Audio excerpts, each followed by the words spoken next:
Now in some of the traditions there's two major points that are essential in the, was it thelmic?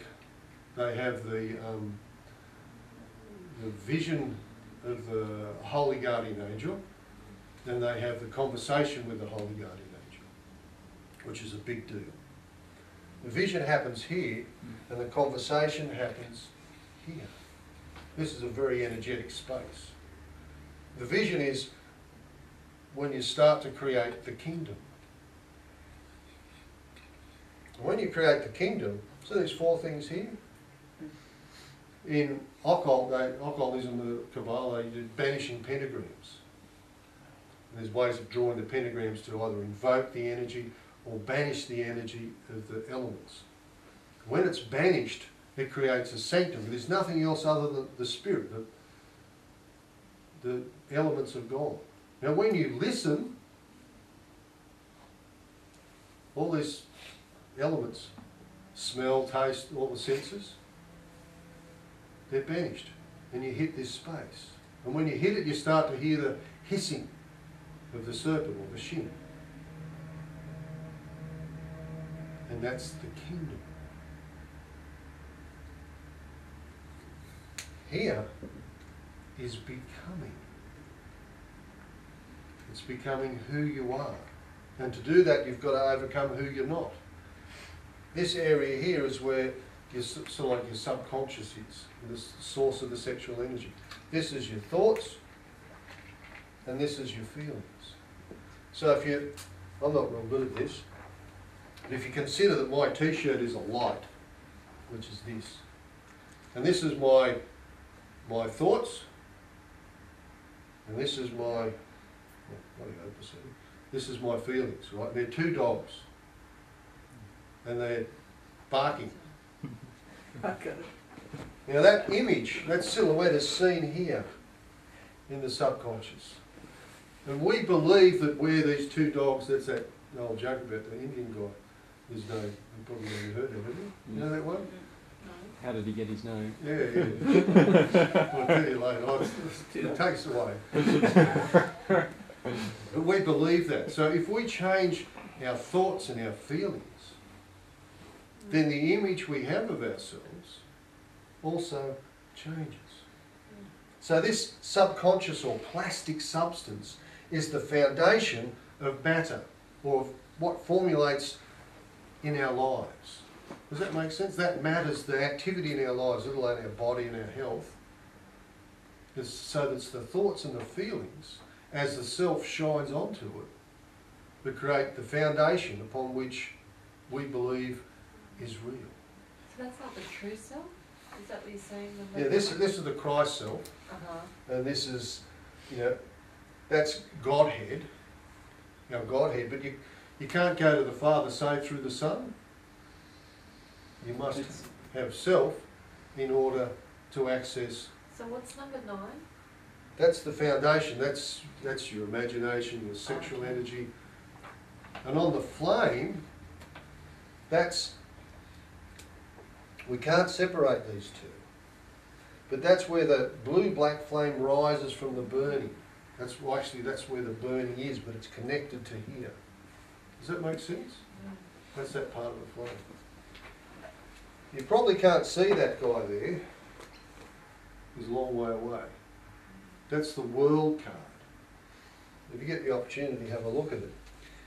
There's this shape here. So that shape there, that's a mandorla, or piscus or something like that. Brilliant. Huh? No, it's a good piscus. There's an image there of that. I'd like to. The other one?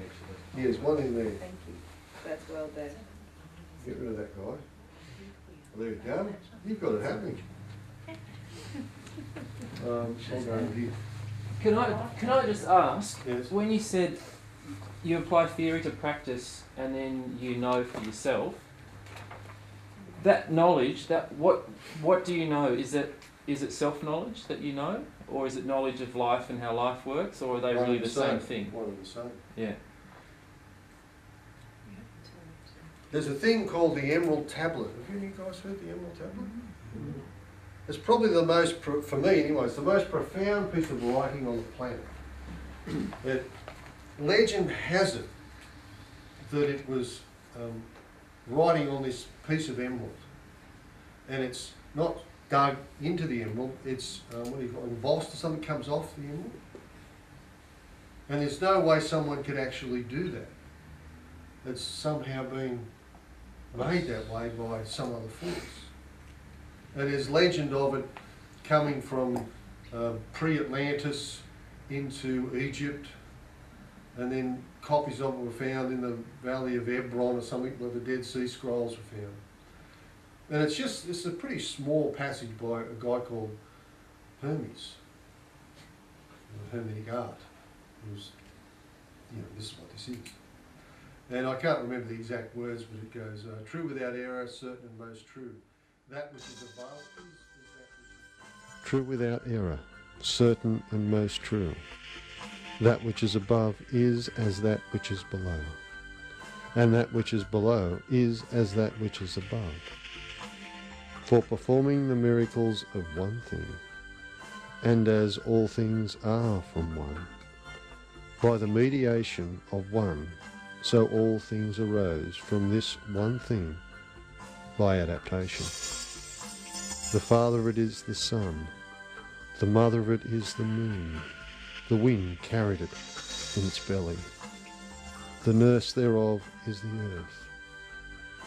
This is the father of all perfection, or consummation of the whole world. The power of it is integral, if it is turned into the earth. Thou shalt separate the earth from the fine, the subtle from the gross, gently, with much sagacity. It ascends from earth to heaven, and again descends to earth, and revives the strength of the superiors and of the inferiors. So thou hast the glory of the whole world. Therefore, let all obscurity flee before thee. This is the strong fortitude of all fortitudes, overcoming every subtle and penetrating every solid thing. So the world was created. Hence were all wonderful adaptations, of which this is the manner.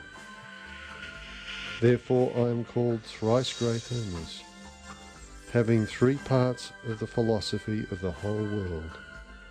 That which I have written is consummated concerning the operations of the sun.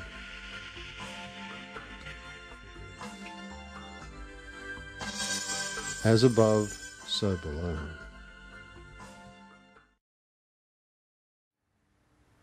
So we've got the father, the mother, the nurse, and the wind, 4 elements. And Hermes is the thrice great. We've got the same formula of the 4 letters in Shin in the Emerald Tablet. So roughly, by putting theory to practice, that's theory, and that's the emerald, the writing and the emerald. By putting them 2 together, we're actually performing a part of the process of the Emerald Tablet. Now, like I was, before I sort of got over there, is this card you can't really see, but we've got this mandala. And this is how you create a mandala. 2 circles overlap. See the 2 circles overlapping? Yeah. And what they create is a doorway between one world and another. Now that might be a load of romantic bullshit, but let's see what nature has to say about that. Look at your eye. It's that shape. And isn't that between the inner world and the outer world, the doorway? You know, the birth, the vagina, where something comes from one world to another, is in the doorway. And right throughout nature, you think about it, you'll find this almond shape, which is basically the shape of a flame. Then a flame is between one world and another. It transmutes matter to become something else.